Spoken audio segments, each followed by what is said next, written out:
এই যে উগ্রতা কাকে বলে দর্শক দেখুন, আমি এই জায়গাটা আরো একবার আপনাদেরকে অডিও সমেত আমি প্লে করছি, দেখুন।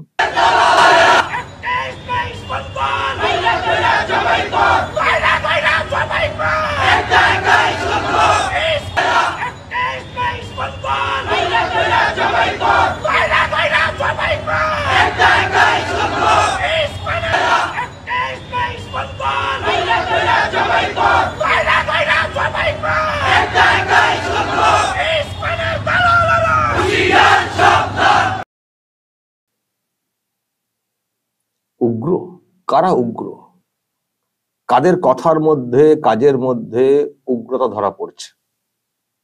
ইসকন উগ্র সন্ত্রাসবাদী সংগঠন? জানেন ইসকন সম্পর্কে কোনো ধারণা আছে?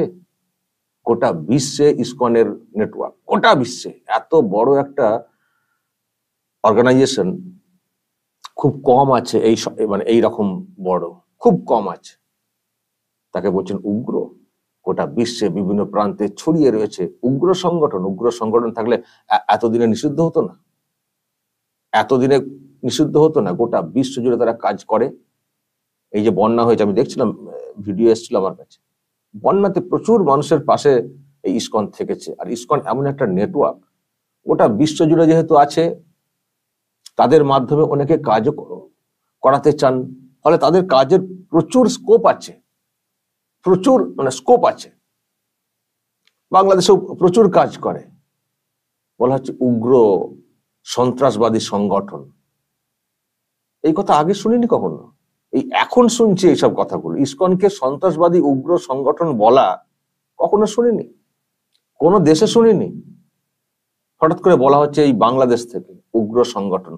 কাদের সম্পর্কে কথাগুলো বলছি কোনো ধারণা নেই, এবং এই ধরনের মন্তব্য করাতে কি রিয়াকশন তৈরি হতে পারে গোটা বিশ্ব জুড়ে কোনো হুঁশজ্ঞান নেই।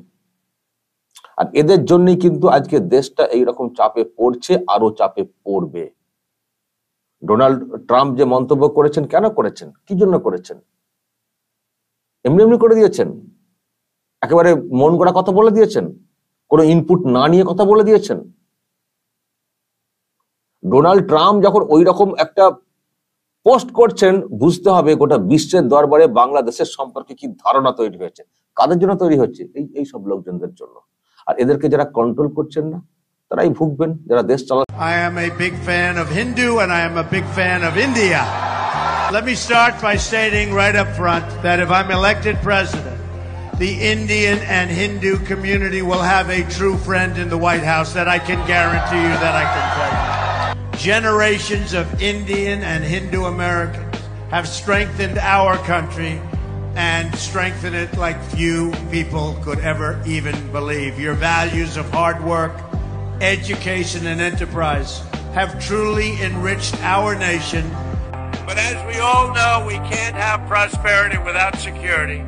And that is why we appreciate the great friend India has been to the United States in the fight against radical Islamic terrorism.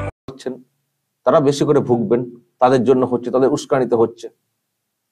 আমি সেদিনই বলেছিলাম কথাটা, যেদিন ওই মাহমুদুর রহমান বলে একজন, আমার দেশ পত্রিকার সম্পাদক বলে আমি জানতে পেরেছি পরের দিকে, উনি বলেছিলেন এই কথাগুলো বলেছিলেন যে ইসকন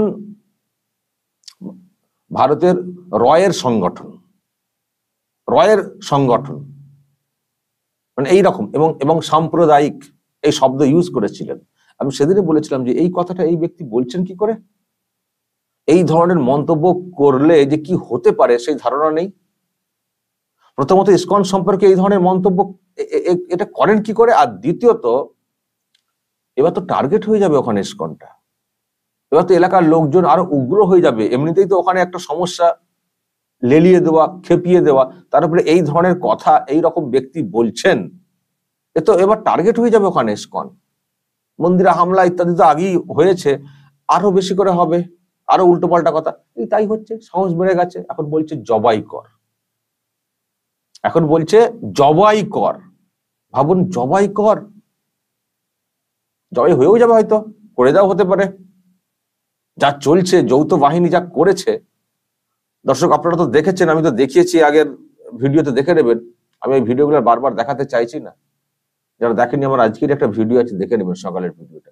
যৌথ বাহিনী ওই হাজারি গলিতে, যেখানে সংখ্যালঘু ওখানকার অর্থাৎ হিন্দু সম্প্রদায়, তাদের দোকানপাটটা বেশি, সেখানে গিয়ে কি ধরনের অভিযান চালানোর নামে তাণ্ডব চালিয়েছে, কি অবস্থা, মেরে হাল খারাপ করে দিয়েছে। এবং তাদেরকে ধরা হয়েছে, হাত তুলতে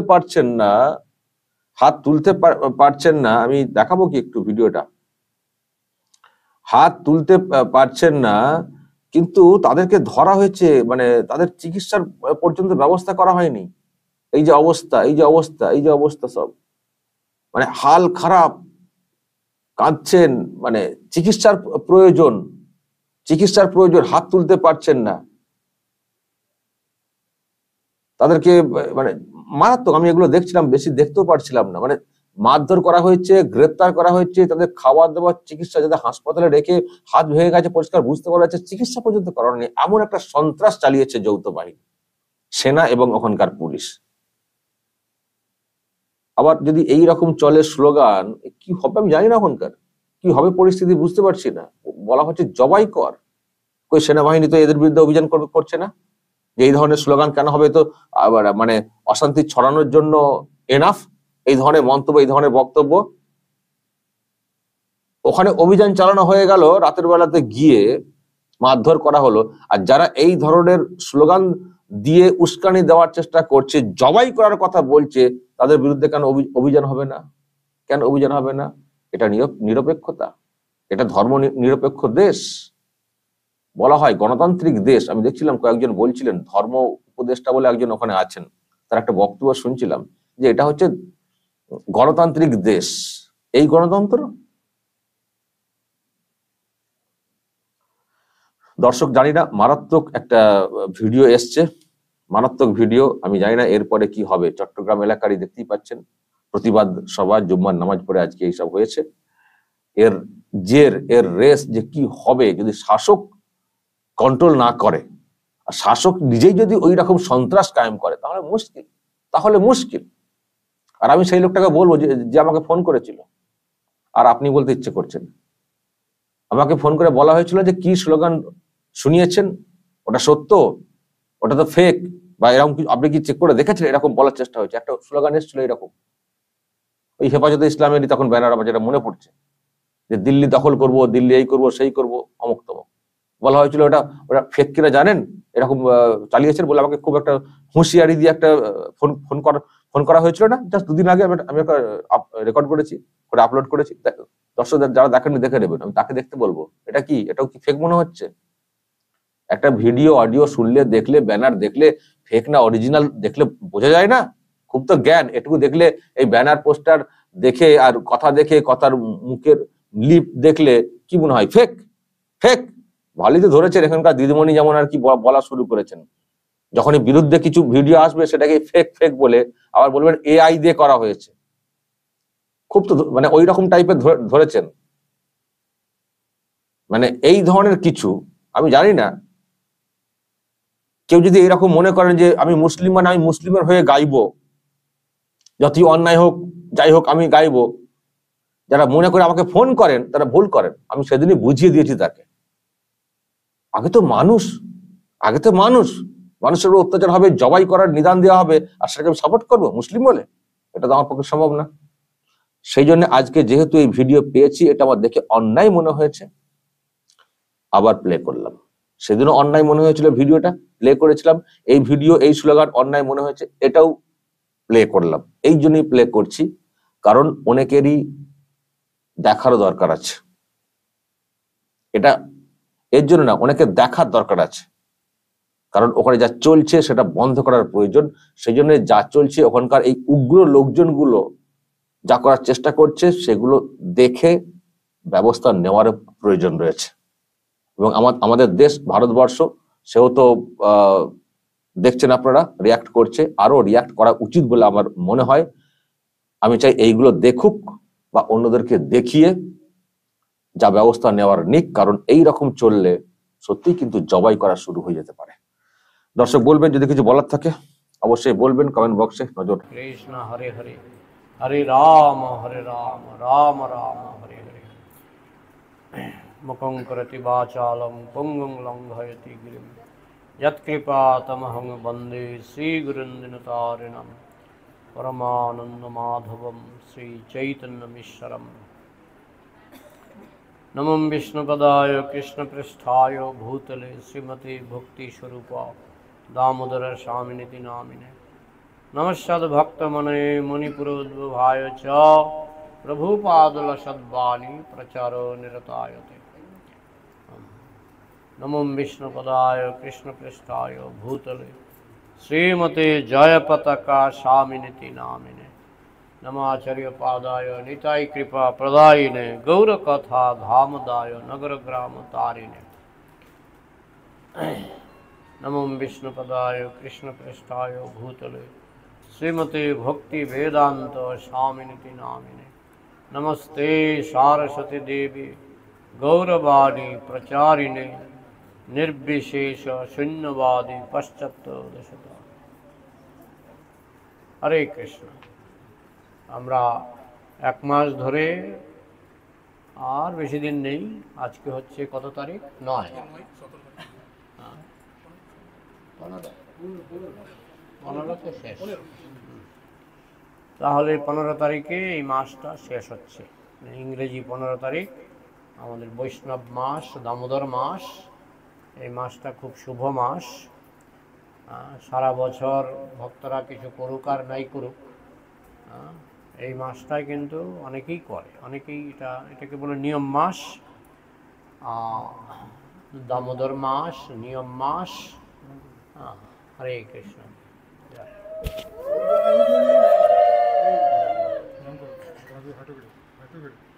কি নাম তোমার? নাম কি?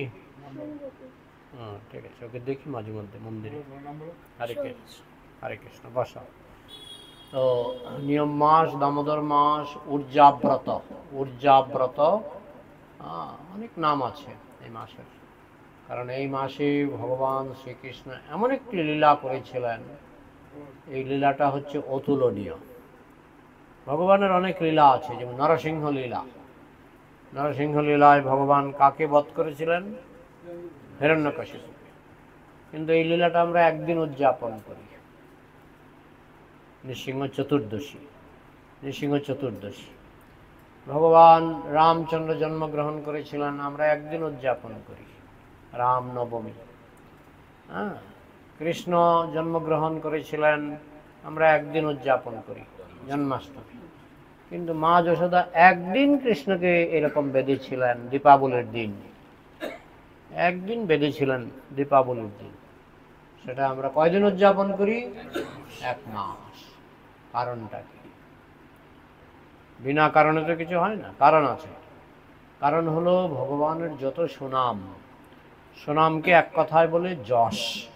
সুনামকে কি বলে? যশ। ভগবানের যত সুনাম, সব সুনাম এই সুনামের নিচে, সব সুনাম এই সুনামের থেকে কম। যেমন বলুন দেখি ভগবানের এক একটা সুনাম বলুন, আমি শুনি, বলুন। যেমন ভগবান সর্বশক্তিমান, ঠিক আছে? ভগবান ভক্তবৎসল, একটা একটা বলে যান। হ্যাঁ, বীর্যবান বা শক্তিমান, শক্তিমান, সর্বশক্তিমান। বলুন। ভগবান জ্ঞানবান, অমনিশিয়ান্ট, সব জানে, সব জানে। আপনার নাম জানে, আমার নাম জানে, আপনার ইতিহাস জানে, আমার ইতিহাস জানে, সব জানে ভগবান। হ্যাঁ, ধনবান, খুব সুন্দর।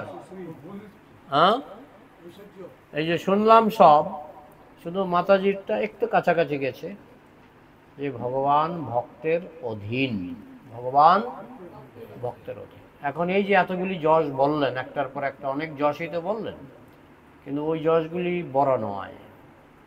সবচেয়ে বড় যশ হচ্ছে ভগবান ভক্তের অধীন। ভক্তের কাছে তিনি দুর্বল, এটা নানাভাবে বলা যায়। ভক্তের কাছে ভগবান দুর্বল, আর এইটাই তিনি এই মাসে প্রমাণ করেছিলেন, যে ভগবানকে কেউ বাঁধতে পারে না। দুর্যোধনও চেষ্টা করেছিল বাঁধার জন্য, বাঁধতে পারেনি। গোপীরাও চেষ্টা করেছিল বাঁধার জন্য, বাঁধতে পারেনি। কিন্তু মা যশোদা কৃষ্ণকে বাঁধতে পেরেছিলেন। পন্থাস্তু কোটি শতবৎসর সম্প্রগম্য বায়ুরথাপি মনসো মুনিপুঙ্গবানাম স্বপস্তি যৎপ্রপদ সিম্ন অবিচিন্ত তত্ত্বে গোবিন্দমাদি পুরুষম তমহম ভজামি। যাকে মুনি ঋষিরা বায়ুর গতিবেগে দৌড়েও ধরতে পারে না, মনের গতিবেগে দৌড়েও ধরতে পারে না, বিদ্যুতের গতিবেগে দৌড়েও ধরতে পারে না, মা যশোদা কিন্তু তাকে ধরতে পেরেছিলেন, বাঁধতে পেরেছিলেন। এর থেকে বড় যশ তো আর ভগবানের হয় না, যে ভগবান ভক্তের কাছে দুর্বল, ভক্তের কাছে পরাধীন। এইটা মানুষ যাতে ভুলে না যায়, এটাকে 1 মাস, কমপক্ষে 1 মাস এটা প্রতিদিন আমরা এই কথা শুনি এবং এটা উদযাপন করি। তবু যেহেতু আমি গত 1 মাস ধরে প্রতিদিন একই কথা বলছি, ভগবানের কথা কখনো পুরনো হয় না। হ্যাঁ, অমৃত, ভগবানের কথা কি অমৃত। অনেকে বলে 1 ঘন্টা বক বক করলাম, আরে কি ভগবানের কথা, এই কথা বললেই অপরাধ। অনেকে বলে, আমি শুনেছি 1 ঘন্টা বক বক করলাম। তুমি কি বক বক করেছো? তুমি ভগবানের কথা বলেছো তো? বলে হ্যাঁ, এটা বক বক বললেই অপরাধ। এটা কি অমৃত, অমৃত। যে মনে করে এটা বক বক, সে গেছে, সে গেছে, তার অপরাধে পতন হবেই। তো যাই হোক, ভগবানের কথা হচ্ছে অমৃত। তো একই কথা বারবার শুনলেও পূর্ণ হয় না। বরং বরং যেমন আমরা মহাভারত, রামায়ণ কে না জানি, সবাই জানি কম বেশি, ভারতে সবাই জানে। কিন্তু এখনো যদি রামায়ণের দৃশ্য চলে টেলিভিশনে, উৎপত্তি আমরা দেখি। তার মানে ভগবানের কথা এতই। দেখুন, একটা সিনেমা আমরা দেখতাম, আমরা যখন ইস্কনের ভক্ত হওয়ার আগে আমরা তো সিনেমা দেখতে যেতাম, তখন এইসব মোবাইল টোবাইল ছিল না, টেলিভিশনও ছিল না। আমি যখন আমি যখন মাধ্যমিক পড়ি, তখন টেলিভিশনও ছিল না। টেলিভিশন এসছে আমি যখন 11-এ ভর্তি হয়েছি, ক্লাস 11-এ ভর্তি হয়েছি, তখন বাজারে প্রথম টেলিভিশন বিক্রি শুরু হয়েছে। হ্যাঁ, তো আমরা সিনেমা হলে যেতাম সিনেমা দেখতে, বুঝেছেন? তো লেখা থাকতো 52 সপ্তাহ চলিতেছে, 52 সপ্তাহ চলিতেছে। হ্যাঁ, প্রায় 1 বছর একটা সিনেমা 52 সপ্তাহ চলিতেছে। আমি যদি বলি কৃষ্ণের লীলাগুলি আজ থেকে কত হাজার বছর আগে হয়েছিল? 5000 বছর আগে। মানে এখানে দাপর যুগের লীলাগুলি, রামলীলা তো লক্ষ লক্ষ বছর আগে। রামলীলা হয়েছিল লক্ষ লক্ষ বছর আগে। তা আমি যদি একটু লিখে দিই, লক্ষ বছর চলিতেছে, হ্যাঁ, বা 5000 বছর চলিতেছে। আচ্ছা, ভগবানের লীলা ছাড়া আর কিছু আছে এরকম 5000 বছর, লক্ষ বছর চলে? রামায়ণের কথা লক্ষ বছর পুরনো, লক্ষ বছরের পুরনো, আজও মানুষ কিন্তু দেখে। হ্যাঁ, আমরা যখন ওই রকমই যখন 11-12-এ পড়ি, তখন রামানন্দ সাগরের রামায়ণ টিভিতে দেখানো হতো। হ্যাঁ, মাঝে মাঝে কারেন্ট চলে যেত, আর মুসলমানরা লিখে পাঠাতো এই সময় যেন কারেন্ট না যায়। মানে কোন সময়? রামায়ণ চলাকালে যেন কারেন্ট না যায়। তারা কারেন্ট অফিসে কমপ্লেন করতো, পত্রিকায় কমপ্লেন করতো। হ্যাঁ, আমরা দেখতাম যে এই সময়টা যেন কারেন্ট না যায়। কিন্তু ভগবানের লীলা কেমন মাধুর্যময়, কেমন আনন্দময়, অন্য ধর্মের মানুষও সেটা আস্বাদন করতে আগ্রহী, বুঝেছেন? এটা ঠিক। যখন রামায়ণ মহাভারত টেলিভিশনে দেখানো হয়েছিল, বি.আর. চোপড়ার মহাভারত আর রামানন্দ সাগরের রামায়ণ, তখন কিন্তু অন্য ধর্মের মানুষেরও দেখত। এই হচ্ছে ভগবানের লীলা, অত্যন্ত মাধুর্যমণ্ডিত, অত্যন্ত আনন্দময়। তাই এই আমাদের দামোদর লীলা আমরা যদিও, আমি তো বললাম, আমি তো ঘুরছি মেদিনীপুর গেলাম, মুর্শিদাবাদ গেলাম, যেখানেই বসি দামোদর লীলা। হ্যাঁ, তো একই লীলা আমরা প্রায়ই বলি, একই লীলা। কিন্তু কোনোদিনও কেউ বলেনি যে জানি, শুনেছি, তো আমি একটু বিরক্ত হচ্ছি না। ভগবানের লীলা মানে সবসময় নিত্য নতুন, বলা হয় নিত্য নতুন। তবু আজকে আমরা একটু গীতা থেকে শ্রবণ করি। গীতা, সেটাও কৃষ্ণের বাণী, দামোদর লীলাটাও কৃষ্ণেরই লীলা, আর গীতাটা কার বাণী? কৃষ্ণের বাণী, কৃষ্ণের বাণী। প্রভুপাদ ভগবান কথাটা বেশি পছন্দ করতেন না। আমরা গতকাল ক্লাসে আলোচনা করেছি।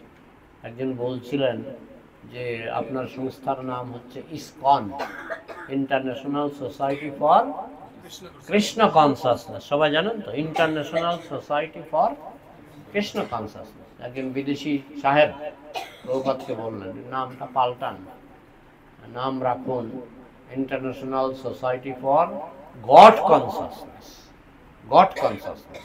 প্রভুপাদ বলছেন না, মানে নামটা হয়ে যেত কি ইজ গন, ইজ গন।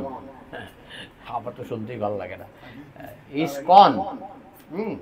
প্রভুপাদ বলছেন মানুষ জানে না যে কৃষ্ণ ভগবান, তাই মানুষকে জানাতে হবে কৃষ্ণ ভগবান। তাই আমরা ইসকন রাখবো না, আমরা ইসকন রাখবো। ইসকন মানে international society for Krishna conscious. কৃষ্ণই ভগবান, এটা মানুষকে জানতে হবে। গড গড, ভগবান ভগবান। আমি একটা স্কুলে গেছিলাম, একজন সংস্কৃতের ম্যাডাম আমাকে বলছে, প্রভু আমি একটা গীতা অনুবাদ করেছি। আমি বললাম দেখি। তো যেখানে যেখানে লেখা আছে ভগবান উবাচ, তিনি অনুবাদ করছেন। পরমেশ্বর বললেন। আমি বললাম পরমেশ্বরটা কে? পরমেশ্বর ভগবান। আমাদের প্রভুপাদ এটা পছন্দ করতেন না। পরমেশ্বর কে? আমি বললাম প্রধানমন্ত্রী। প্রধানমন্ত্রী? আরে কে, কে আগে জানতে হবে, হ্যাঁ, তাই না? না হলে আমি বুঝবো কি করে প্রধানমন্ত্রীটা ভালো না খারাপ? হ্যাঁ, নামটাকে জানতে হবে। হ্যাঁ, আপনি প্রধানমন্ত্রী বলে দিলেন, বহু প্রধানমন্ত্রী আছে, দেশের 12টা বাজিয়ে দিয়েছে। আমার জানতে হবে নামটা। তাই যখন উনি লিখেন পরমেশ্বর বললেন, পরমেশ্বরটা কে, তার নাম কি? হ্যাঁ, প্রভুপাদ তো বলতেন তার ফোন নাম্বারও আমি জানি। হ্যাঁ, ভগবানের ফোন নাম্বার, মানে তার নাম কৃষ্ণ, কৃষ্ণস্তু ভগবান স্বয়ং। তার ফোন নাম্বার কে কে জানেন? হাত তুলুন। জানেন না? হরে কৃষ্ণ কৃষ্ণ কৃষ্ণ হরে হরে, হরে রাম রাম রাম হরে হরে। এটা কিন্তু হটলাইন, সঙ্গে সঙ্গে গোলকে রিং করতে শুরু করে। আর কৃষ্ণ কিন্তু ধরে, আমি শুনি না, কারণ আমার কানটা পচে গেছে। পাপ করতে করতে আমার কানটা পচে গেছে। অনেক সময় টেলিফোনে এটা হয়। আপনি একজনকে, বন্ধুকে ফোন করলেন, বন্ধু কিন্তু কথা বলছে, আপনার কথা শুনতে পাচ্ছে। আপনি বলছেন কি বলছেন? শুনতে পাচ্ছি না। বলে আমি কেটে করি, বলো না, আমি কেটে আরেকবার করি। তো তার মানে কি, এটা এক লাইন হয়ে যাচ্ছে। আপনি শুনতে পাচ্ছেন বা উনি শুনতে পাচ্ছে, আপনি শুনতে পাচ্ছেন, ওয়ান ওয়ে। ঠিক তেমনি ভগবানের সঙ্গে যে ফোন আলাপ আমরা করব, এটা তো আমাদেরই দোষ, এটা ওয়ান ওয়ে হয়ে আছে। পাসওয়ার্ড একটা আছে, জয় শ্রীকৃষ্ণ চৈতন্য প্রভু নিত্যানন্দ শ্রী অদ্বৈত গদাধর শিবাসাদি গৌর ভক্তবৃন্দ। পাসওয়ার্ড দেখেন, ভক্তরা সবই খবর রাখে। পাসওয়ার্ডও আছে, ফোন নাম্বারও আছে, সব আছে। যাই হোক, তবে এটা ওয়ান ওয়ে হয়ে থাকবে ততদিন ওয়ান ওয়ে হয়ে থাকবে যতদিন আমরা কম বেশি পাপ করব। যখন পাপ মুক্ত হয়ে যাব, তখন একদম ক্লিয়ার ভয়েস শুনতে পারবেন। কৃষ্ণ জিজ্ঞেস করছে, কেন আমাকে কল করছো, কেন ডাকছো? তখন আপনি বলবেন, একটু সেবা দিন। হ্যাঁ, দাস করি বেতন মুড়ে দেহ প্রেমধন, কি প্রেমধন বিনামূর দরিদ্র জীবন, প্রেমধন বিনামূর দরিদ্র জীবন, দাস করি বেতন মুড়ে দেহ প্রেমধন। ভক্ত প্রার্থনা করছে। তো কৃষ্ণ শুনতে পাচ্ছে আমাদের হরে কৃষ্ণ মহামন্ত্র। টেলিফোন নাম্বারে যখন আমরা কল করি 16 নাম 32 অক্ষর, ভগবান শুনতে পাচ্ছে। তো আজকাল বন্ডগুরুর তো অভাব নাই। কেউ এসে বলছে বাবা নাম কেবলম, কেউ এসে বলছে রামনারায়ণ। হ্যাঁ, কত কিছু আছে, আমি সবাইকে আঘাত করতে চাই না, কিন্তু আমাদের চৈতন্য চরিতামৃতে বলা হয়েছে, গৌর যে শিখালো নাম সেই নাম গাও, আর সব নামের ফল সেই নামে পাও। গৌর যে শিখালো নাম সেই নাম গাও, আর সব নামের ফল সেই নামে পাও। অনেকে আছে, রাধাকুণ্ড অনেকে আছে, হরে কৃষ্ণ মন্ত্র জপ করতে হবে না, হরে কৃষ্ণ মন্ত্র জপ করতে হবে না, শুধু বলুন রাধা রাধা রাধা। রাধা নাম জপ করা খুবই পুণ্যের কথা, কিন্তু মহাপ্রভু শিখিয়েছেন 16 নাম 32 অক্ষর, তার মধ্যে সব নাম আছে, রাধা নামও আছে, হ্যাঁ, রামচন্দ্রের নামও আছে। যেমন হরে, হরেটাকে রাধা, হরেই আছে 8 বার। তাহলে আমাদের মা গৌর যে শিখালো নাম, সেই নাম গাও, আর সব নামের ফল সেই নামে পাও। আমরা ভগবানের কোনো নাম কি আমরা করি না যেটার গুরুত্ব কম, সব নামই গুরুত্বপূর্ণ, কিন্তু আমাদের পরম্পরা ধারায় মহাপ্রভু যে 16 নাম 32 অক্ষর শিখিয়েছেন সেটাই আমাদের গাওয়া উচিত। এই জন্য বৈষ্ণবরা এই ব্যাপারেও একটু সাবধান। যেখানে সেখানে মন্ত্র নিয়ে নিলাম। আমি একটা মঠে গেছিলাম, তারা হরে কৃষ্ণ মহামন্ত্র জপ করে না। জিজ্ঞেস করলাম কি আপনাদের মন্ত্র? বলছে কি মন্ত্রটা আমার একটু মনে করছি, ভজ হরে কৃষ্ণ হরে রাম, ভজ নিতাই গৌর রাধেশ্যাম। মহাপ্রভু এই মন্ত্র আমাদের শেখায়নি, মহাপ্রভু এই মন্ত্র আমাদের শেখায়নি। তো আপনি কোথা থেকে শিখলেন? হ্যাঁ, আমি বানিয়েছি, আমার গুরুদেব বানিয়েছে। মন্ত্র বানাবার জিনিস নয়, মন্ত্র বানাবার জিনিস নয়। কথা প্রসঙ্গে কথা এসছে তাই বলছি। যেমন রাষ্ট্রপতির টেলিফোন নাম্বার আপনি একটা খাতায় লিখলেন 56233711, বলে এটা কি রাষ্ট্রপতির নাম্বার? কি করে বুঝলেন? আমি বানিয়েছি, আমি বানিয়েছি। আপনি পারেন রাষ্ট্রপতির নাম্বার বানাতে? পারবেন না। এটা সরকার থেকে নাম্বারগুলো, আমার নাম্বারও আপনি বানাতে পারবেন না, আপনার নাম্বারও আমি বানাতে পারবো না। এটা কে ঠিক করে? সরকার, কোম্পানি ঠিক করে। ঠিক তেমনি আমাদের কোম্পানি মানে পরম্পরা, আমাদের কোম্পানি মানে পরম্পরা। কৃষ্ণ কোম্পানি, গৌর কোম্পানি, হ্যাঁ, তো গৌর কোম্পানি থেকে আমাদেরকে মন্ত্র ঠিক করে দিয়েছে। হ্যাঁ, হরে কৃষ্ণ কৃষ্ণ কৃষ্ণ হরে হরে, হরে রাম রাম রাম হরে হরে। আমরা মন গড়া মন্ত্র পছন্দ করি না। ইস্কনের বিশ্বজয়ের এটি একটা কারণ। প্রভুপাদ কোনো মন গড়া মন্ত্র দেননি, মন গড়া শাস্ত্রও দেননি। অনেকে অনেক বই লিখেছেন, কাজ হয়নি। প্রভুপাদ কি লিখেছেন? গীতা। আর গীতা তো বাজারে পাওয়াই যায়। প্রভুপাদ শুধু বলেছেন পাওয়া যায়, অপব্যাখ্যা, অপব্যাখ্যা, আমরা সঠিক ব্যাখ্যাটা দিচ্ছি। ভাগবত বাজারে পাওয়া যায়, ব্যাখ্যায় ভুল থাকে। প্রভুপাদ দিলেন পরম্পরাগত ব্যাখ্যা, পরম্পরা ধারায় যে ব্যাখ্যা। পরম্পরাটা কিরকম?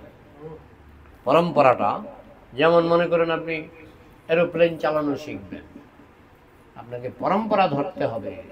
পরম্পরা মানে যার কাছে শিখবেন সে আরেকজন এক্সপার্টের কাছে শিখেছে, এবং হ্যাঁ, তার একটা পরম্পরা আছে। একজন রিক্সাওয়ালা বলছে আমি আপনাকে এরোপ্লেন চালানো শিখিয়ে দেবো, আপনি যাবেন সেখানে? যাবেন না, কারণ সেখানে পরম্পরা নেই। পরম্পরা মানে আপনি আগে জিজ্ঞেস করবেন আপনি কোন কলেজ থেকে এরোপ্লেন চালানো শিখেছেন, কতদিন চালিয়েছেন, কোন এরোপ্লেন আপনি চালান, কোন কোম্পানিটা আপনি চালান। হ্যাঁ, তো যদি আপনি শিখতে চান আপনাকে সেই স্কুলে ভর্তি হতে হবে, এভিয়েশন, সেই স্কুলে আপনাকে ভর্তি হতে হবে। তো বৈষ্ণব এরকম আমাদের 4টা স্কুল আছে: ব্রহ্মমাধ্য গৌড়ীয় সম্প্রদায়, শ্রী সম্প্রদায়, রুদ্র সম্প্রদায়, নিম্বার্ক সম্প্রদায়। 4খানা বিশ্ববিদ্যালয় আছে। তো আপনি যদি এরোপ্লেন চালানো শিখতে চান আপনাকে কোনো না কোনো কলেজের আন্ডারে যেতে হবে। তো আমাদের 4টা কলেজ: ব্রহ্মমাধ্য গৌড়ীয় সম্প্রদায়, রুদ্র সম্প্রদায়, শ্রী সম্প্রদায়, নিম্বার্ক সম্প্রদায়। 4খানা সম্প্রদায় আছে। হ্যাঁ, সম্প্রদায় বিহীনা যে মন্ত্রাস্থ নিষ্ফলা ভবেত। যে সম্প্রদায়ে ঢুকবে না, বাইরে থেকে একজন বলবে অমুক মন্ত্র, একজন বলবে অমুক মন্ত্র, মন গড়া মন্ত্র চলছে। মন গড়া মন্ত্র কলিযুগে, মন গড়া মন্ত্রের অভাব নাই, কিন্তু সম্প্রদায় বিহীনা যে মন্ত্রাস্তু নিষ্ফলা ভবেত। যে মন্ত্র সম্প্রদায় থেকে আসেনি, কোনো বিশ্ববিদ্যালয় কর্তৃক স্বীকৃত নয়। আর বিশ্ববিদ্যালয় হচ্ছে 4টা, এটা ভাগবতে এবং আমাদের বৈদিক শাস্ত্রে বলাই আছে। 4ই সম্প্রদায়, 4ই সম্প্রদায়, 4ই সম্প্রদায়ের অনুমোদিত মন্ত্র। এখন এই যে হরে কৃষ্ণ মহামন্ত্র, মহামন্ত্রটা কিন্তু মন্ত্র বলে না, এটাকে বলে মহামন্ত্র। তো যেহেতু প্রভুপাদ আমাদের ইস্কনের প্রতিষ্ঠাতা, সব কিছুই নিয়েছেন অনুমোদিত, স্বীকৃত, পরম্পরাভুক্ত, এই জন্য উনি সাকসেসফুল হয়েছেন। উনি আমেরিকায় গেছেন, সবাই কোনোদিন হরে কৃষ্ণ মহামন্ত্র শুনেইনি, কিন্তু প্রভুপাদের সঙ্গে তারা কীর্তন করে নিয়েছে, এমন আনন্দ পেয়েছেন যে তারা প্রভুপাদের কাছে দীক্ষা নিলেন। প্রভুপাদ রাশিয়ায় গেলেন, জার্মানে গেলেন। এখন জানেন মায়াপুরে আজকে শুভেন্দু অধিকারী বলছে আমাদের নাকি ৭৫টা দেশে ভক্ত আছে, কিন্তু আমি জানি, আমি মায়াপুরে ছিলাম, ১৫০টা দেশের ভক্ত মায়াপুরে আসে, ১৫০খানা দেশের ভক্ত মায়াপুরে আসে। যাই হোক, শুভেন্দু অধিকারী হয়তো জানে না, সেই জন্য বলছে ৭৫, আজকে বলেছি ৭৫টা দেশের ভক্ত ইস্কনের মন্দির ৭৫টা দেশে আছে, কিন্তু আমি জানি ১৫০টা দেশে ইস্কনের ভক্ত আছে, ইস্কনের মন্দির আছে, বুঝেছেন? আর মন্দির আগে গোনা ছিল, এখন আর গোনা নেই, এখন কত জায়গায় মন্দির গোনাই নেই। তো যাই হোক, প্রভুপাদের এই যে সাফল্য, এই সাফল্যের কারণ হচ্ছে তিনি জেনুইন বস্তুটা জগৎকে প্রদান করেছেন। তিনি যে মন্ত্র দিয়েছেন সেটা পরম্পরা স্বীকৃত, ভগবানের দ্বারা স্বীকৃত। চৈতন্য মহাপ্রভু হচ্ছেন কৃষ্ণের অবতার, শাস্ত্র দ্বারা স্বীকৃত। আমাদের কলিসন্ত্রণ উপনিষদে লেখা আছে, ইতি ষোড়শক নাম নাম কলিকলমশ নাশনম না তো পরতর পায় সর্ববেদেষু দৃশ্যতে হরে কৃষ্ণ কৃষ্ণ কৃষ্ণ হরে হরে, হরে রাম রাম রাম হরে হরে। মন গড়া মন্ত্র নয়, মন গড়া মন্ত্র নয়, কলিসন্ত্রণ উপনিষদে লেখা আছে। তো এইভাবে চৈতন্য উপনিষদ আছে, অথর্ববেদের অংশ চৈতন্য উপনিষদ। সেখানেও পিপ্পলাদ ব্রহ্মাকে প্রশ্ন করেছেন যে কলিযুগের যোগাবতার কে হবে। তখন ব্রহ্মা তাকে বলছেন, তুমি কতদিন যেন উপবাস করতে বলেছিলেন, তুমি উপবাস করে আসো, তোমাকে আমি এইভাবে বলবো না। তো পিপ্পলাদ কিছুদিন উপবাস করে তিনি আবার ব্রহ্মার সঙ্গে দেখা করলেন যে কলিযুগের যুগবতারকে। তখন ব্রহ্মা বলেছেন, কলিযুগে জাহ্নবী তটে গৌর আক্ষ ভগবান ভক্তিং লোকে কাশ্যতি। কলিযুগে গৌর নামে ভগবান গঙ্গার তীরে জাহ্নবী তটে ভক্তিং লোকে কাশ্যতি, তিনি জগতে ভক্তি ধর্ম প্রচার করবেন। কি নাম হবে? গৌর। গৌর কে? তিনি গৌর নামে গৌরাঙ্গ চৈতন্য মহাপ্রভু। মন্ত্র কি হবে? পিপ্পলাদ ব্রহ্মাকে প্রশ্ন করছেন। চৈতন্য উপনিষদ ইস্কনে বিক্রি হয়। পিপ্পলাদ ব্রহ্মাকে প্রশ্ন করছেন, কলিযুগের মন্ত্র কি হবে? হরে কৃষ্ণ রাম ইতি মূলমন্ত্র। ব্রহ্মা উত্তর দিলেন। আবার বলে দিয়েছেন, এটা 16 নাম 32 অক্ষর, এটা ব্রহ্মা বলেছেন। 16 নাম 32 অক্ষর চৈতন্য উপনিষদে লেখা আছে। তো আমাদের এগুলি শাস্ত্রে আছে, গুরুবর্গ পরম্পরায় তারা স্বীকার করেছেন, তাই আমাদেরটা হচ্ছে পরম্পরা স্বীকৃত মন্ত্র। এটা কাজ হবে, এটা জপ করলেও কাজ হবে, আর এটা প্রচার করলেও লোকে গ্রহণ করবে। আর এটাই হয়েছে। কত মন্ত্র অমুক শাহ রাস্যা এই ভারতের ভিতরেই ঘুরপাক খাচ্ছে, তাই না? এই যে হরে কৃষ্ণ মহামন্ত্র আপনি 150টা দেশে ছড়িয়ে পড়েছে, 150টা দেশে হরে কৃষ্ণ মহামন্ত্র ছড়িয়ে পড়েছে, কারণ এটা জেনুইন, ভগবান থেকে আসছে, পরম্পরা ধারায় আসছে। আমরা অনেক সময় হয়তো সত্য কথাটা বলে ফেলি বলে অনেক সময় আমরা একটু মানুষের কাছে অপ্রিয় হয়ে যাই, কিন্তু কথা যেটা বলছি ন্যায্য কথা। কারণ সারা পৃথিবীতে এই হরে কৃষ্ণ মহামন্ত্র যেইভাবে ছড়াচ্ছে, মহাপ্রভু বলে গেছিলেন পৃথিবীতে আছে যত নগরাদি গ্রাম সর্বত্র সঞ্চার হইবে মোর নাম। মহাপ্রভু বলে গেছিলেন আজ থেকে 500 বছর আগে। আরও কত কথা আমাদের শাস্ত্রে লেখা আছে, শুনলে অবাক হতে হয়। যে একজন সেনাপতি ভক্ত আসবে, তিনি সমুদ্র পাড়ি দেবেন এবং তিনি এই মহাপ্রভুর বাণী সমস্ত বিশ্বে প্রচার করবেন। ভক্তিবিনোদ ঠাকুরও বলছেন, সেই সেনাপতি ভক্ত আসতে আর বেশি দেরি নাই। আজ থেকে 200 বছর আগে ভক্তিবিনোদ ঠাকুর বলেছেন যে সেই সেনাপতি ভক্ত আসতে আর বেশি দেরি নাই। ভক্তি সিদ্ধান্ত সরস্বতী ঠাকুর তো আমাদের প্রভুপাদের সঙ্গে যখন প্রথম সাক্ষাৎ হলো, তখনই বুঝে গেছেন এই সেই সেনাপতি ভক্ত। তাই তিনি তাকে বলেছিলেন, তুমি ইংরেজি ভাষায় সমস্ত পৃথিবীতে মহাপ্রভুর বাণী প্রচার করো। এগুলো অথেন্টিক জিনিস, যার জন্য কিন্তু কাজ হচ্ছে, মানুষ আনন্দ পাচ্ছে এবং মানুষের শ্রদ্ধা ভক্তি বিশ্বাস বাড়ছে, বুঝেছেন? তো প্রভুপাদ গীতাটাকে ব্যাখ্যা করেছেন, সেই ব্যাখ্যার নাম কি কে বলবেন? প্রভুপাদ যে গীতা ব্যাখ্যা করেছেন সেই ব্যাখ্যার নাম কি কেউ জানেন? যথাযথ। সেই ব্যাখ্যার নাম কি? যথাযথ, অ্যাজ ইট ইজ। ইংরেজিতে প্রভুপাদ তো ইংরেজিতে লিখেছেন, বাংলায় লেখেননি, ইংরেজিতে লিখেছিলেন। কারণ প্রভুপাদ খুব বুদ্ধিমান ছিলেন, জানেন আমি যদি ইংরেজি ভাষায় লিখি সেটা লক্ষ ভাষায় অনুবাদ হবে, আর হচ্ছে তাই। প্রভুপাদ এক ভাষায় লিখেছেন আর তার শিষ্যরা ভিন্ন ভিন্ন ভাষায়, এটা বাংলাতে আছে, হিন্দিতে আছে, আরবিতে আছে। এখন আরবে যেই হারে ইসকনের গীতা বিক্রি হচ্ছে না, তলে তলে একটা আন্ডার কারেন্ট সৃষ্টি হয়ে গেছে। দেখবেন এখন আরবের খবরগুলি দেখবেন, অনেকেই নাচে গায় কীর্তন করে। হ্যাঁ, ইউটিউবে আজকাল আর কিছু কৃষ্ণেরই কি মহিমা, তিনি একটা ইন্টারনেট বলে একটা জিনিস জগতে দিয়ে দিলেন। বৈজ্ঞানিকরা আবিষ্কার করেছে, কিন্তু আবিষ্কারের ক্ষমতাটা কৃষ্ণ দিয়েছেন, তুমি এইভাবে আবিষ্কার করো।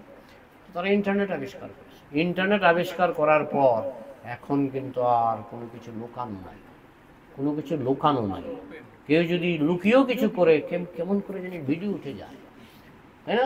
ভিডিও উঠে যায়। হ্যাঁ, লুকিয়ে একটা নিন্দা করেছে, ভিডিও উঠে যাচ্ছে। কথাটা বলছেন, কেউ লুকিয়ে তুলে ফেলছে, কেউ না কেউ লুকিয়ে তুলে ফেলছে।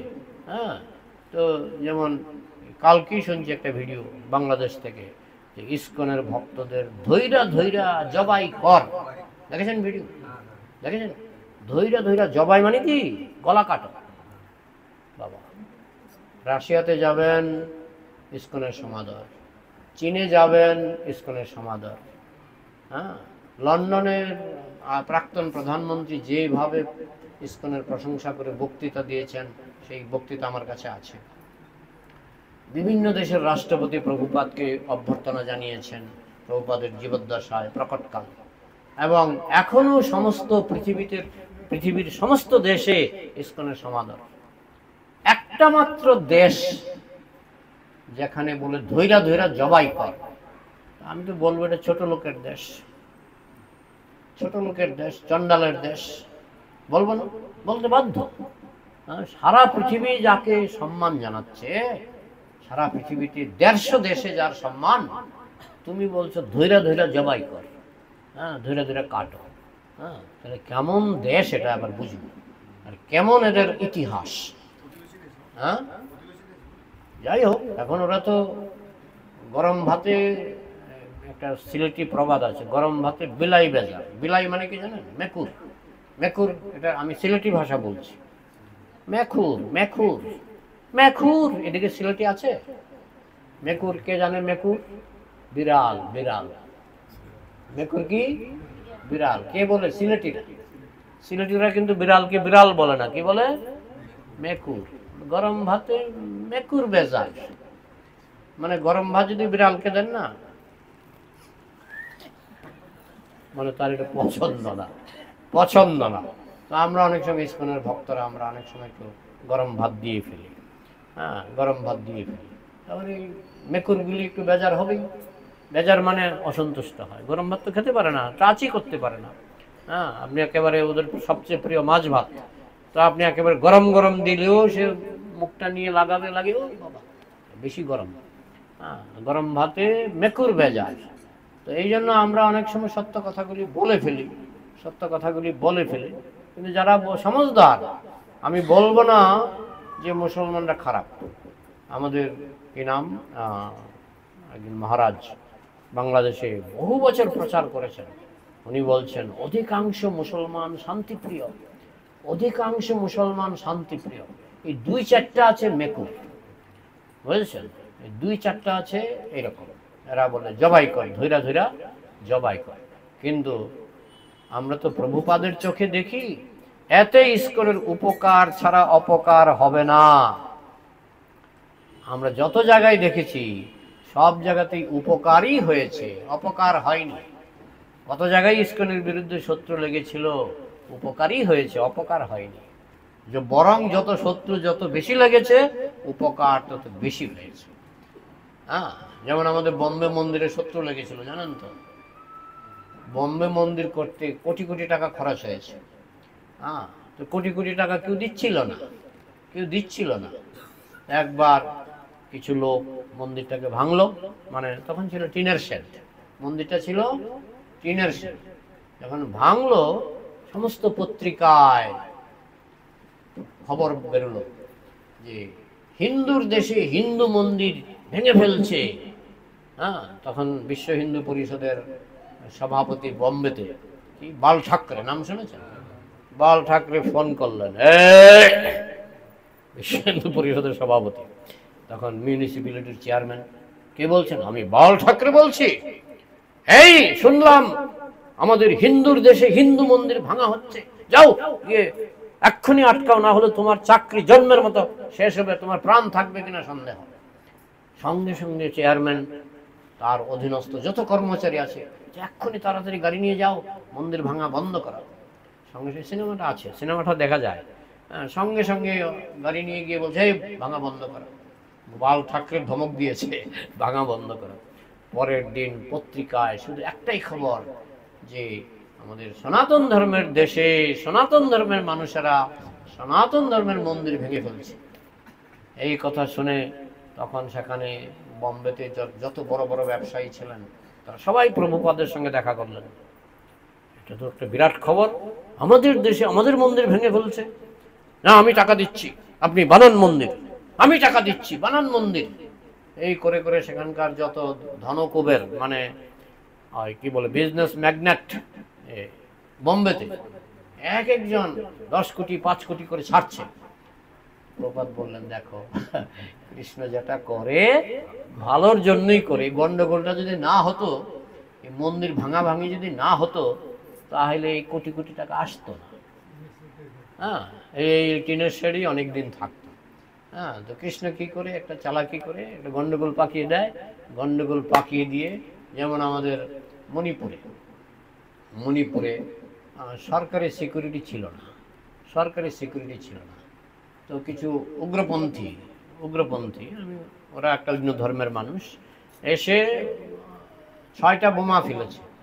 6টা বোমাতে যদিও আমাদের কোনো ভক্তের মৃত্যু হয়নি, কিছু মানুষের মৃত্যু হয়েছে, যারা দর্শনার্থী কিছু মানুষের মৃত্যু হয়েছে, কিন্তু আমাদের এই মন্দিরের তিলক কাটা ভক্তের কোনো মৃত্যু হয়নি। একজনের গায়ে সামান্য একটু লেগেছে, আঁচড় লেগেছে।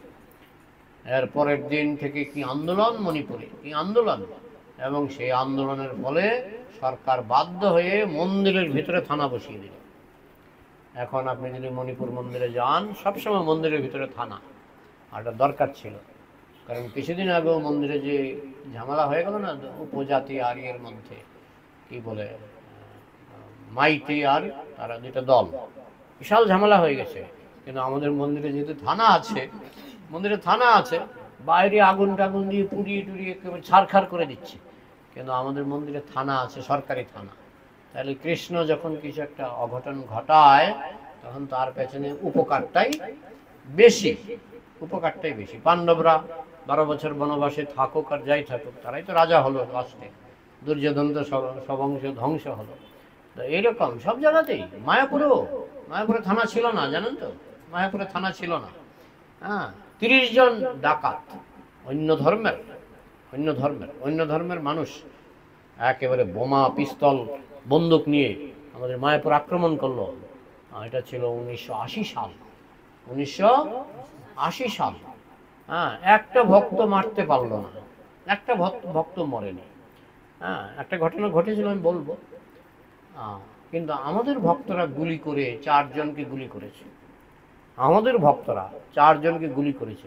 হ্যাঁ, 4 জন গুলি নিয়ে পালিয়ে, 3 জন গুলি নিয়ে পালিয়ে গেছে, একজন পালাতে পারেনি। ওই যে ধান খেতে ধপাস করে ধান খেতে পড়েছে, পরে তার ভগবানের নাম নিচ্ছে। তার ভগবানের নাম তো সবাই জানেন তো, তার ভগবানের নাম নিচ্ছে। তখন সকালবেলায় ভক্তরা খুঁজতে লাগলো যে 4 জনের গায়ে যে গুলি পড়লো, এরা গেল কোথায়। এরা খুঁজতে ধান ক্ষেতের কিনারে গিয়ে এক আরবি ভাষার ভগবানের নাম শুনতে পাচ্ছে। ভগবানের নামই তো হচ্ছে, যাই হোক, তারা গেলেন, গিয়ে দেখে প্রায় মরে যাচ্ছে। একটু পানি দাও, পানি দেওয়া হলো। তখন তাকে হাসপাতালে নিয়ে যাওয়া হলো।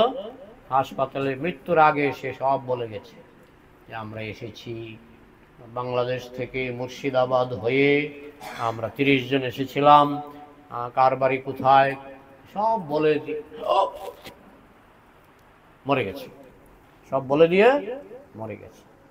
তাহলে এরপরে কি হলো, সরকার থেকে ডিসিশন হলো থানা। এখন মায়াপুরে দেখবেন গেটে ঢুকতেই থানা, এই জায়গাটা ইসকন দিয়েছে। হ্যাঁ, তো এই থানা এখন চিরস্থায়ী পার্মানেন্ট থানা হয়ে গেল। তো কৃষ্ণ যখন কিছু করে, ওই বাইরে থেকে মনে হয় যেন একটা ক্ষতি হয়ে গেল, কিন্তু গভীর বিচারে আমি যতগুলি ঘটনা দেখেছি, গভীর বিচারে ইসকন উপকৃত হয়েছে। হ্যাঁ, রাশিয়াতে এরকম গন্ডগোল হতো, রাশিয়াতে ভক্তদের ধরে ধরে জেলে দিত, এমন আন্দোলন হলো, আন্তর্জাতিক আন্দোলন। হ্যাঁ, শেষ পর্যন্ত রাশিয়া সরকার এখন ইসকনকে জমি দিয়েছে, ইসকনকে মন্দির করার অনুমতি দিয়েছে, এবং এখন ইসকনকে 16 আনা সাপোর্ট করছে রাশিয়া সরকার। এবং শুনলে অবাক হবেন, শুনলে অবাক হবেন, এখন আমেরিকাতে প্রভুপাদ নিজে বেশি প্রচার করেছেন, আমেরিকার থেকে রাশিয়াতে এখন বৈষ্ণবের সংখ্যা বেশি বেশি। যে দেশে সবচেয়ে বেশি অত্যাচার হয়েছে ভক্তদের উপর, সেখানেই বেশি। তো যাই হোক, কথা প্রসঙ্গে কথা চলে এসছে। হ্যাঁ, তো এইভাবে ভগবান, আমরা দেখছি যে এইভাবে যে বিভিন্ন, বিশেষ করে বাংলাদেশে যেইভাবে অত্যাচার হচ্ছে, হ্যাঁ, অত্যাচার হচ্ছে, আমি একেবারে গ্যারান্টি দিয়ে বলছি, এতে ইসকনের উপকার ছাড়া অপকার হবে না। ইসকনের এতে লাভ হবে, লাভ হবে। কারণ ওই 150 দেশের বৈষ্ণবরা, 150 দেশে সবাই তো যারা বৈষ্ণব নয়, তারাও তো ইসকনকে ভালোবাসে। কোনো জায়গায় ইসকনের নিন্দা নয়, বরং প্রশংসা করছে। প্রধানমন্ত্রী, রাষ্ট্রপতি সবাই প্রশংসা করছে। তো তারা কি এগুলি সহ্য করবে? অলরেডি ডোনাল্ড ট্রাম্প বলে দিয়েছে যে এইসব করা ঠিক নয়, উচিত নয়। হ্যাঁ, যাই হোক, অনেক রাজনৈতিক কথা হয়ে যায়, আমি সেদিকে যাচ্ছি না। তবে পৃথিবীর সমস্ত দেশের রাজনৈতিক নেতারা ইসকনকে ভালোবাসে, পছন্দ করে, বক্তৃতায় সেটা প্রকাশ করে। আর তুমি একটা ছোট্ট একটা দেশ, তার মধ্যে বলছো ধৈরা ধৈরা জবাই কর, ফলটা দেখো না কি হয়, ফলটা দেখো কি হয়। হ্যাঁ, ঘেউ ঘেউ করছো, ঠিক আছে, ঘেউ ঘেউ করার সাহসও কেউ করে না, অন্য দেশে তো প্রশংসা করে। হ্যাঁ, তুমি ঠিক আছে ঘেউ ঘেউ করছো, তাও মুষ্টিমেয়। বেশিরভাগ মুসলমান কিন্তু ভালো, শান্তিপ্রিয়। মুষ্টিমেয় টেরোরিস্ট বলছে ধৈরা ধৈরা জবাই কর, দেখো না ফলটা দেখো। হ্যাঁ, ঘেউ ঘেউ করছো, ঠিক আছে, তোমার স্বভাব ঘেউ ঘেউ করা, ঘেউ ঘেউ করছো, কিন্তু এর ফল কিন্তু খুবই খারাপ। তো যাই হোক, প্রভুপাদ যে গীতা লিখেছেন, সেই গীতার নাম কি? যথাযথ। কেন এই নামটা দিলেন? কারণ গীতার অনেক অপব্যাখ্যা হয়েছে। প্রমাণ, ফলেনও পরিচয়তে বৃক্ষ, ফল দেখে গাছ চেনা যায়। হ্যাঁ, আপনি একটা গাছকে বলছেন, আজকাল হয় বাজারে চন্দন কিনতে গেলেন, হ্যাঁ, এটা কম দামি গাছ, অনেক জায়গায় ধরা পড়েছে, কম দামি গাছ টুকরা টুকরা করে চন্দন। এটা কি চন্দন? না। আপনি গন্ধ শুকছেন, চন্দনের গন্ধ পাচ্ছেন। হ্যাঁ, মনে করুন 50টা টুকরা গাছের টুকরা, ওরা একটা চন্দন তেল কিনে 1 ফোঁটা 2 ফোঁটা 3 ফোঁটা দিয়ে দিবে। আপনি চন্দনের গন্ধ, আপনি চন্দনের দামে গাছটা কিনলেন, মানে টুকরাটা কিনলেন। তো গাছ কিভাবে চেনা যায় বলুন তো? সংস্কৃতে বলে ফলেন পরিচয়তে বৃক্ষ। গাছ চেনা যায় ফল দেখে, ফল দেখে গাছ চেনা যায়। এটা হিমসাগর, আর এটা ফজলি, আর এটা ল্যাংড়া, আমি কিভাবে চিনব? পাতা তো প্রায় একই রকম দেখতে, কিভাবে চিনব? ফল দেখে। ইসকনকে চেনা যায় ফল দেখে। ইসকনের ফল, যে ইসকনের প্রচারের দ্বারা মানুষ কিভাবে ইসকনের প্রতি আকৃষ্ট হচ্ছে। যারা একদিন ইসকনের শত্রু ছিল, তারাও এখন ইসকনকে ভালোবাসে। তো ফল দেখে বোঝা যাচ্ছে প্রভুপাদের যে গীতা যথাযথ, এই যথাযথ গীতা পড়ে মানুষ কিন্তু ভক্ত হচ্ছে। কত বিদেশি ভক্ত হলো, আপনারা মায়াপুরে গেলেই দেখতে পাবেন। মায়াপুরে একটা পাড়াই আছে, রাশিয়ান পাড়া। আপনারা গেছেন কি? তারণপুরের দিকে রাশিয়ান পাড়া, খুব সুন্দর সুন্দর বিল্ডিং করেছে তারা। অনেকে বলে মায়াপুর থেকেও সুন্দর করে ফেলেছে। হ্যাঁ, এত সুন্দর করে সাজিয়েছে ওরা, খুব সুন্দর সুন্দর রাশিয়ান পাড়া, আমেরিকান পাড়া, বিভিন্ন দেশের ভক্ত, আফ্রিকান, কালো কুচকুচে চুল, কুকরানো চুল, সব দেশের ভক্ত, এবং প্রচুর মুসলমান আছে মায়াপুরে। মায়াপুরে এরা এখন কিন্তু তিলক কাটে, নিরামিষ প্রসাদ খায়, হরিনাম জপ করে, বুঝছেন? এরা দীক্ষিত ভক্ত। হ্যাঁ, তো যাই হোক, তো এইটা হচ্ছে প্রভুপাদের যথাযথ গীতা পড়ে। তাই প্রভুপাদের যথাযথ গীতা, এটা ইংরেজিতেই পড়ুন আর বাংলাতেই পড়ুন, প্রভুপাদের যথাযথ গীতা পড়ে কিন্তু মানুষ এখন ইসকনের অনুগামী হচ্ছে। অনুগামীর সংখ্যা কিন্তু ভীষণ বেড়ে গেছে। প্রভুপাদের প্রকটকালে প্রভুপাদ বলছেন, ইংরেজিতে একটা কথা আছে প্রভুপাদের, তার প্রকটকালে মানে জীবদ্দশায় বলছেন, we are very big now, nobody can stop আস। কথাটার মানে বুঝেছেন? আমরা এখন খুব বড় হয়ে গেছি, কেউ আমাদেরকে বন্ধ করতে পারবে না, কেউ আমাদেরকে আটকাতে পারবে না। আর তাই হচ্ছে, যেখানে আটকাতে যাচ্ছে সেখানে ইসকন বেনিফিট পাচ্ছে, উপকার পাচ্ছে। ক্ষতি করার চেষ্টা করছে, উপকার পাচ্ছে। এটাই কৃষ্ণের টেকনিক। ভীমকে বিষ খাইয়েছিল কে? না, ভীমকে দুর্যোধন। দুর্যোধন বিষ খেয়েছিল, রেজাল্ট কি? 11,000 হাতির বল। খেলো বিষ, রেজাল্ট 11,000 হাতির শক্তি। বারনাবতে পাণ্ডবদেরকে পুড়িয়ে মারার চেষ্টা করেছিল দুর্যোধন, রেজাল্ট কি? দ্রৌপদীর সঙ্গে বিবাহ, দ্রুপদ রাজার সঙ্গে আত্মীয়তা, ধৃষ্টদ্যুম্নের সঙ্গে আত্মীয়তা, রেজাল্ট কি? বেড়ে গেল, শক্তি বেড়ে গেল। চাইছিল নিশ্চিহ্ন করতে, শক্তি বেড়ে গেল। এটাই কৃষ্ণের টেকনিক। তুমি চাইবে জবাই কর, ধৈরা ধৈরা জবাই কর, কৃষ্ণ কোনো না কোনো ভাবে তার প্রভাব বাড়িয়ে দিবে। এটাই হচ্ছে। তো এটা প্রভুপাদের যে ব্যাখ্যা, ভগবদ গীতা যথাযথ, আপনাদের বাড়িতে যদি না থাকে, আপনারা তাড়াতাড়ি এই বইটা সংগ্রহ করবেন, ভগবদ গীতা যথাযথ। ওইটা মনোযোগ দিয়ে পড়ে দেখুন, আপনার হৃদয়ের পরিবর্তন হবে। ওই গীতা পড়ার আগে আমি অন্য গীতা পড়তাম, কিন্তু বেশি কিছু আমার জীবনে তেমন কোনো পরিবর্তনও আসেনি, আর তেমন কোনো রসও আমি পাইনি। কিন্তু প্রভুপাদের ভগবদ গীতা পরে তো আমাকে জয়েনই করতে হলো, ইসকনে জয়েন করতে হলো, বুঝেছেন? তো প্রভুপাদের ভগবদ গীতায় প্রভুপাদ অনেক জিনিস ব্যাখ্যা করেছেন যেগুলি বাইরের গীতায় উল্টা পাল্টা ব্যাখ্যা আছে। কিন্তু প্রভুপাদ যেমন এই শ্লোকগুলি, যেগুলি গীতারই শ্লোক, এগুলি প্রভুপাদের মন গড়া শ্লোক নয়, গীতার শ্লোক।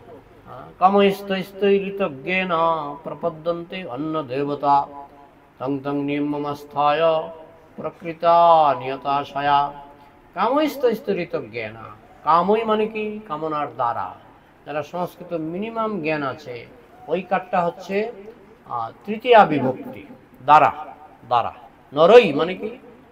নরের দ্বারা, বুঝেছেন না? কামই মানে কামনার দ্বারা, কামই স্তৈস্তৈ, তাদের কামই স্তৈস্তৈ। ঋতজ্ঞানা, ঋত মানে অপহৃত, ঋত মানে অপহৃত, জ্ঞান অপহৃত হয়ে গেছে। কামনার দ্বারা যাদের জ্ঞান অপহৃত হয়ে গেছে, প্রপদ্যন্তে অন্য দেবতা, তারা অন্য দেবতার পূজা করে। তং তং নিয়মমস্থায় প্রকৃতা নিয়তাশয়। যার যেরকম স্বভাব, যার যেরকম স্বভাব। কেউ একটু গাঁজা খেতে ভালোবাসে, তো সে চিন্তা করবে কোন দেবতার পূজা করলে গাঁজা একটু টানা যাবে, বুঝেছেন? হ্যাঁ, ভম ভম ভম ভম।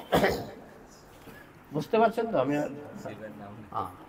কোন দেবতার পূজা করলে একটু মদ খাওয়া যাবে জানেন কি?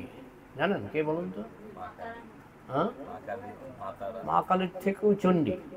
চণ্ডী পূজায় কিন্তু মদ ভোগ লাগাতেই হয়, নিয়ম আছে। সরাগ্রহী রাসু নিবৃত্তিষ্টা। চণ্ডী পূজায় মদ ভোগ লাগাতেই হবে, বুঝেছেন? আর কোন দেবতার পূজা করলে মাংস প্রসাদটা খাওয়া যাবে? মনসা আছে, কালী আছে, দুর্গাও আছে। কৃষ্ণ পূজা করলে তো এইসব একটাই চলবে না, তাই গীতায় কৃষ্ণ বলেই দিয়েছেন, কামস্তৈস্তরিত জ্ঞানা প্রপদ্যন্ত অন্য দেবতা। যাদের বুদ্ধি কামনার দ্বারা চুরি হয়ে গেছে, তারা অন্য দেবতার পূজা করে। আজকে একজন আমার সঙ্গে মন্দিরে দেখা হলো দুপুরবেলায়। আজকে কি বলছে, আমি ইস্কনে গেছি, মায়াপুরে গেছি, আমি দীক্ষা নিতে চাই, ইস্কনে দীক্ষা নিতে চাই। আমি বুঝেছি ভদ্রলোক ইস্কন সম্পর্কে কিছু জানে না।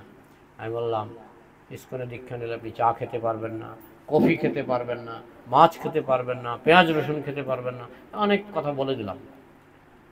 মুখটা দেখলাম ওই গরম ভাতে বিলাই বেজার, মেকুর বেজার। সঙ্গে ছিল ওনার ওয়াইফ, না ওয়াইফ কি আমি জানি না, মনে হলো ওয়াইফ। স্ত্রী বলছে চলো চলো আমরা যাই।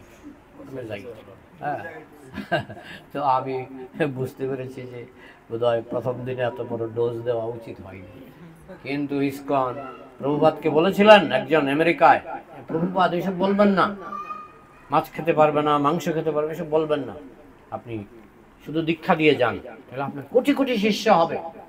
তখন প্রভুপাদ বলেছেন, I have not come here to please the Americans. Prabhupada বলছেন, আমি এখানে আমেরিকানদের খুশি করার জন্য আমি আসিনি।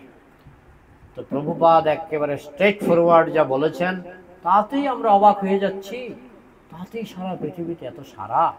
অথচ যারা স্ট্রেট ফরওয়ার্ড বলেননি, অমুক বাবা তমুক বাবা, হ্যাঁ, মহেশ যোগী, চিন্ময়ানন্দ, অনেকেই তারা বলেছে না তোমরা মাছ মাংস খেতে পারো, আমার কাছে দীক্ষা নাও, তাদের শিষ্য কম। আর প্রভুপাদ যে নিয়ম কানুন এত কড়া নিয়ম দিয়েছেন, তার শিষ্য বেশি, বুঝেছেন? তো যাই হোক, তো ওই যে প্রভুপাদ খাঁটি জিনিসটা দিয়েছেন, তাই প্রভুপাদ বলছেন, আমি আমেরিকানদের সন্তুষ্ট করতে এখানে আসিনি, আমি আসল জিনিসটা দেবো, তুমি নিলে নাও, না নিলে না নাও, হ্যাঁ তোমার ব্যাপার। কিন্তু তার মধ্যেও যারা হৃদয় থেকে অধ্যাত্ম পিপাসু, তারা বুঝতে পারছে এগুলি করলে আমারই জীবন পবিত্র হবে, আমারই জীবন সুন্দর হবে। হ্যাঁ, তো কামস্তরিত জ্ঞানা, গীতাতে বলা হয়েছে, যাদের বুদ্ধি কামনার দ্বারা চুরি হয়ে গেছে তারা অন্য দেবদেবীর পূজা করে। হ্যাঁ, যেপি অন্য দেবতা ভক্তা যজন্তে শ্রদ্ধয়ান্বিতা তেপি মামেব কন্তয়া যজন্তি অবিধি পূর্বকম। যেপি অন্য দেবতা ভক্তা, দেখুন একটা আমার কথা নয়, একটা প্রভুপাদের কথা নয়, গীতার কথা, আপনি গীতা খুলুন। যেপি অন্য দেবতা ভক্তা, যারা অন্য দেবতার ভক্ত, যেই হোক না কেন, একেবারে শব্দ ধরে প্রভুপাদ শব্দার্থ দিয়েছেন। যেপি অন্য দেবতা ভক্তা, যারা অন্য দেবতার ভক্ত, অন্য দেবতা মানে দেবতা তো 33 কোটি, তো 33 কোটি দেবদেবীর ভক্ত, যেপি অন্য দেবতা ভক্তা যজন্তে শ্রদ্ধান্বিত, তারা শ্রদ্ধা সহকারে সেই 33 কোটি দেবদেবীর পূজা করে। আজকাল তো শ্রদ্ধা সহকারে হয় না, দুর্গা পূজা করছে, দুর্গার সামনে মদ খেয়ে নাচছে, এটাকে শ্রদ্ধা? তারপরও কৃষ্ণ বলেছেন, শ্রদ্ধা সহকারে যদি তুমি দেবদেবীর পূজা করো, 33 কোটি দেবদেবীর পূজা করো, যেপি অন্য দেবতা ভক্তা যজন্তে শ্রদ্ধয়ান্বিতা তেপি মামেব কন্তেয়, তারাও আমারই পূজা করে, তারাও কৃষ্ণেরই পূজা করে। কিন্তু লাস্টের কথাটা খুব একটা গরম কথা, যজন্তি অবিধি পূর্বকম। অবিধি মানে বেআইনি, অবিধি মানে কি? বিধি মানে আইন, অবিধি মানে বেআইনি, কিন্তু এই পূজাগুলি বেআইনি, কৃষ্ণ বলে দিলেন। এখন মানুষ পরেও দেখতে পায় না, দেখতে পায় না, কৃষ্ণ বলছেন এগুলি বেআইনি পূজা। আসল পূজাটা কি? আসল পূজাটা হচ্ছে, তাছাড়াও গীতাতে আরো আছে, অন্তবত্ত ফলং তেষাম, তোমরা যে দেবদেবীর পূজা করছো না, এটা অন্তবত্ত, টেম্পোরারি, এটা ফলটাও টেম্পোরারি। ক্ষীণে পুণ্যে মর্তলোকম বিশন্তি, তুমি স্বর্গে যাবে, আবার তোমাকে পৃথিবীতে পুনর্জন্ম গ্রহণ করতে হবে, পৃথিবীতে আবার পাপ করে তুমি নরকেও যেতে পারো। তো এগুলি গীতাতেই বলা আছে। ভাগবতে আসল কথাটা কৃষ্ণ বলছেন, যথা তরুর্মূল নিষেচনেন তৃপ্পন্তি তৎস্কন্দ ভুজোপশাখা প্রাণোপহারশ্চ যথেন্দ্রিয়ানাম তথৈব সর্বার হনুমচ্যতেজ্জা।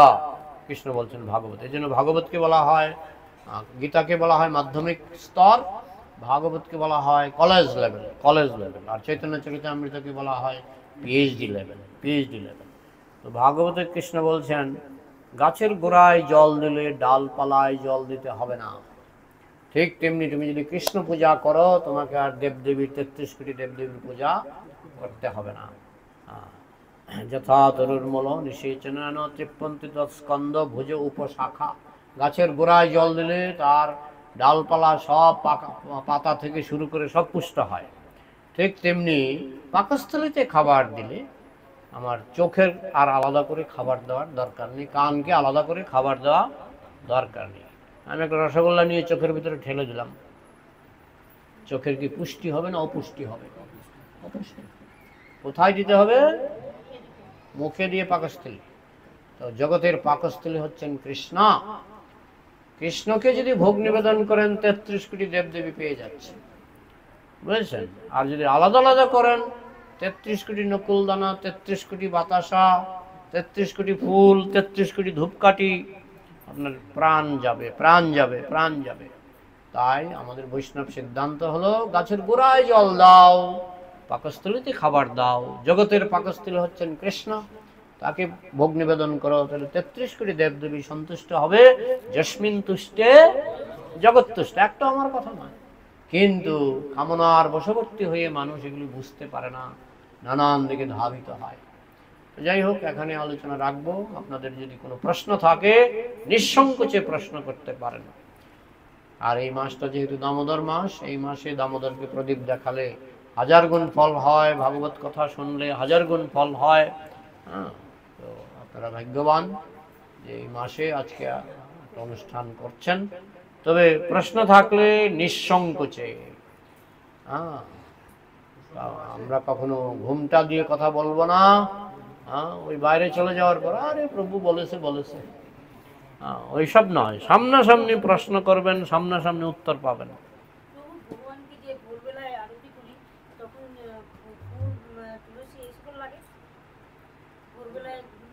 হ্যাঁ, লাগে লাগে। তুলসী তো আমরা দর্শনার্থীর সময় লাগাই। তুলসীটা দর্শন না, না, আপনি তো কৌটার মধ্যে আপনি 2 দিনের 3 দিনের তো ইজিলি রাখতে পারেন।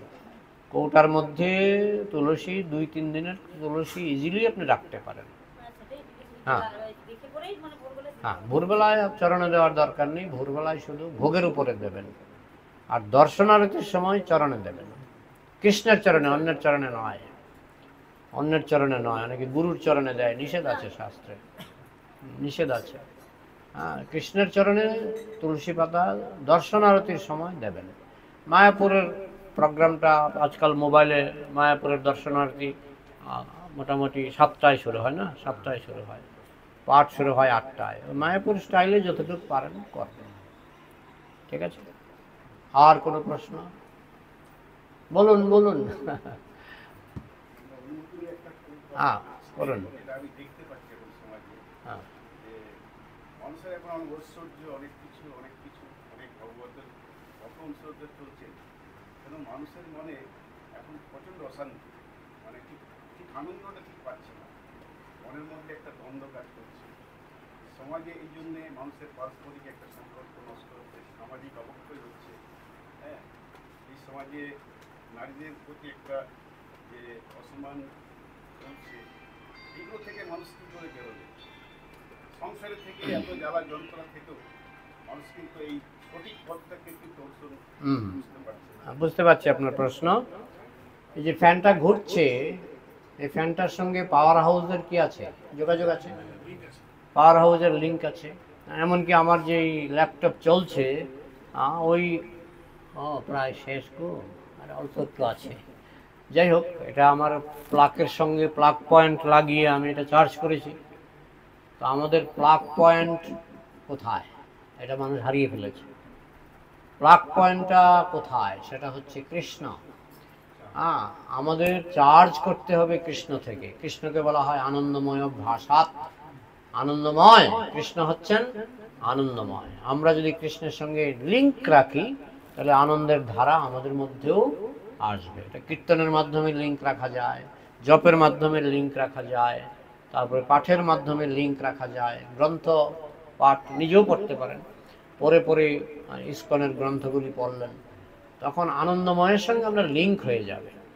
পাওয়ার হাউসের সঙ্গে লিঙ্ক হলেই পাওয়ার আসবে। ঠিক তেমনি আনন্দের একটা পাওয়ার হাউস হচ্ছে কৃষ্ণ। আনন্দময় ভাষাত, রসবৈষ, এগুলি সবই গ্রন্থে আছে। রসবৈষ, কৃষ্ণ হচ্ছেন রসময়, রসরাজ, হ্যাঁ, আনন্দময়। তো তার সঙ্গে যদি আমরা লিঙ্ক করতে পারি, তাহলে সেই কারেন্টের প্রবাহ যেমন প্লাগ পয়েন্ট থেকে চলে আসে, ঠিক তেমনি আনন্দের পয়েন্টে যদি আমরা লিঙ্ক করতে পারি, তাহলে সেই আনন্দের ধারা আনন্দ আর ধরে না রে, হ্যাঁ, আনন্দ আর ধরে না রে। হ্যাঁ, তো সেইটাই তো প্রভুপাদ সারা বিশ্বে দিয়েছেন। তাই একটা ছেলে গাছের উপরে বসেছিল, তখন সে গাছের উপরে একটা দড়ি বাঁধছে, কি বলুন তো কি করবে? গাছের উপরে দড়ি বাঁধছে একটা যুবক, কি করবে? সুইসাইড করবে। কুয়াশার দেশ, এটা বিদেশের একটা ঘটনা আমি বলছি। তো আমাদের বদ্রীনারায়ণ মহারাজ বলে একজন মহারাজ, তিনি নগর সংকীর্তন কুয়াশার ভিতরে মৃদঙ্গ বাজিয়ে নগর সংকীর্তন করছেন 4-5 জন ভক্ত নিয়ে। তখন ওই কুয়াশার মধ্যে দেখতে পাচ্ছে যে গাছের ডালে একটা ছেলে দড়ি বাঁধছে। তখন বদ্রীনারায়ণ মহারাজ বুঝে গেছেন কুয়াশার মধ্যে একা ছেলেটা দড়ি বাঁধছে গাছে, এক্ষুনি গলায় ইয়ে করবে। ওইসব দেশে কুয়াশা থাকুক আর যাই থাকুক, পয়সাটা খুব বেশি, বুঝেছেন, অশান্তিটাও বেশি। তো বদ্রীনারায়ণ মহারাজকে বললেন, এই কী হয়েছে, নামো, গাছ থেকে নামো। তো সে নামলো, নতুন জিনিস দেখলো তো, কীর্তন, হরে কৃষ্ণ কীর্তন। তখন নামার পরে বললো, আমাদের সঙ্গে একটু নাচা। হ্যাঁ, তখন এমন সুন্দর মৃদঙ্গ বাজনা আর এমন সুন্দর গান, হ্যাঁ, তখন ছেলেটা এর মধ্যে তো নাচ উঠে গেল। তো সে কিছুক্ষণ নাচলো, নাচার পরে মহারাজ জিজ্ঞেস করলো, তুমি এখানে গাছে কি করছিলে? আমি তো সুইসাইড করতে চেষ্টা করছিলাম। সুইসাইড করতে হবে না, আমাদের সঙ্গে ইস্কন মন্দিরে চলো, সেখানে তোমার এই সুইসাইডের চিন্তা চিরতরে বিদায় নেবে। তখন সে একটা শেষ আশা দেখলো যে এই নতুন দল, এইসব দেখিনি আগে, বিদেশে তো এইসব দেখা যায় না। তো সে ওই দলের সঙ্গে গেল মন্দিরে। আর মন্দিরে তো বুঝেন ইস্কন মন্দির, বিদেশে ইস্কন মন্দিরের প্রসাদ কিন্তু খুব স্ট্যান্ডার্ড, খুব হাই প্রসাদ। তো সেই হালুয়া পোলাও খেয়ে সে দেখছে, বা এখানে তো খাওয়াটাও বেশ মজাদার। তখন সে রয়ে গেল, এখনও সে ইস্কনে আছে, এখনও জপ তপ করে, এখনও ইস্কনের ভক্ত। যত অশান্তির মূল কারণ হচ্ছে মানুষ যখন রসময় থেকে দূরে সরে যায়। ভগবান হচ্ছেন রসরাজ, আনন্দময় ভাষা, তার থেকে মানুষ যখন দূরে সরে যাবে তখনই অশান্তি। কালকেই তো একটা সুইসাইড হয়েছে না, আজকে সুইসাইড হয়েছে। হ্যাঁ, তো কেন হয়? তার কারণ হচ্ছে মানুষ ভগবান থেকে দূরে সরে যাচ্ছে, আনন্দের উৎস থেকে মানুষ দূরে সরে যাচ্ছে। তো মানুষকে যদি এসবের হাত থেকে বাঁচাতে চান, তাহলে আগে ভগবানের ভক্ত বানান। এখন ভগবানের ভক্তের মধ্যেও কেউ বলবে, হ্যাঁ আপনি মদ খেয়েও ভক্ত হতে পারবেন, কিন্তু ইস্কনে আপনাকে চা খেতেই দেবে না, বুঝেছেন? তো এখন যদি মনে করেন না ইস্কনের পথটা বেশি কঠোর, আমি সোজা আছে। হ্যাঁ, এক ডাক্তার বলছিল একটা রোগীকে, সে গেছিল সাউথ ইন্ডিয়া তো জানেন বেশিরভাগই নিরামিষ ভোজী, জানেন তো, সাউথ ইন্ডিয়া বেশিরভাগই নিরামিষ ভোজী। তো ডাক্তার বলেছে তোমাকে মাছ মাংস ছাড়তে হবে। ডাক্তাররাও বেশিরভাগই নিরামিষ ভোজী, মাছ মাংস ছাড়তে হবে, তোমাকে মসুর ডাল ছাড়তে হবে। তো সে ত্রিপুরার ছেলে, সে ডাক্তার একটা কথাও শোনেনি। তো এরপরে ত্রিপুরাতে গিয়ে এক ডাক্তারের সঙ্গে দেখা করছে। ডাক্তার বলছে, সব খাও, কোনো অসুবিধা নেই, আমি ট্যাবলেটগুলি দিলাম, ট্যাবলেটগুলিও খাও, তোমার যা খুশি তুমি খাও। তো তার সঙ্গে আমার দেখা হয়েছিল, সে আমাকে বলছে এই ডাক্তারটা ভালো না, মানে এই ডাক্তারটা ভালো, মানে ত্রিপুরার ডাক্তারটা ভালো, আর আমি যে সাউথ ইন্ডিয়া গেছি না, একেবারে বাজে ডাক্তার।